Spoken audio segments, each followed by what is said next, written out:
সমুদ্রের সামনে নিজের হোটেল বা রিসর্ট থাকবে, ছুটিতে সময় কাটাতে পরিবার বা বন্ধুদের সাথে বিচের সামনে সেই রিসর্টে সময় কাটাবো, সেটা কিন্তু অনেকেরই স্বপ্ন। আর সেই স্বপ্ন সত্যি হবে এখন। আজকে সেরকম একটা ভিডিও নিয়ে চলে এসেছি তাজপুরে, একদম সমুদ্র থেকে মাত্র 600 মিটার দূরত্বে।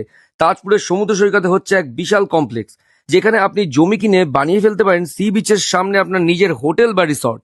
এই কমপ্লেক্সের শুরুতেই থাকছে দুদিকের 20 ফিট করে 40 ফিটের রাস্তা, মাঝখানে থাকছে 10 ফিটের একটি ওয়াটার গার্ডেন। এই বিস্তর প্রজেক্টের শুরুতেই থাকছে বিশাল মার্কেট কমপ্লেক্স, মানে কেনাকাটার সবটাই একদম হাতের মুঠোয়। এখানে মাত্র 1.5 মাস আগে কাজ শুরু হয়েছে, আর তার মধ্যেই কিন্তু কাজ এগিয়ে গেছে অনেক দূর। আর এটাও আশা করা যাচ্ছে যে আগামী 6 মাসের মধ্যে কাজ সম্পূর্ণ হয়ে যাবে। এই প্রজেক্টের ঠিক পাশ দিয়ে বয়ে চলেছে নদী, যা কিন্তু শোভা বাড়িয়ে তুলেছে এই প্রজেক্টের। প্রত্যেকটি প্লটের পাশে আছে একটি লেক, আর তার পাশেই থাকবে এরকম একটি আড্ডা জোন। প্রত্যেকটি লেকের পাশে থাকবে 16 ফিটের চওড়া রাস্তা, তার পাশে একটি প্লট, আর একটি প্লটের পাশে আরেকটি প্লট, আর ঠিক তার পাশে আবার 16 ফিটের রাস্তা। এভাবেই প্ল্যান করা আছে পুরো প্রজেক্টে। এবার আসি জমির মূল্যতে। আপনাকে জমি কিনতে হবে ন্যূনতম একটি প্লট, আর একটি প্লট মানে 3 কাঠা। এই জমি কেনার জন্য এলআইসি হোম ফাইন্যান্স আছে আপনার পাশে। তাহলে বুঝতেই পারছেন, এলআইসি যখন যুক্ত আছে এই প্রজেক্টের সাথে, আপনাদের কোনো চিন্তা নেই। এক্ষুনি স্ক্রিনে দেওয়া নম্বরে যোগাযোগ করুন আর নিজের জায়গা এখনই বুক করুন, আর পূরণ করুন আপনার স্বপ্ন।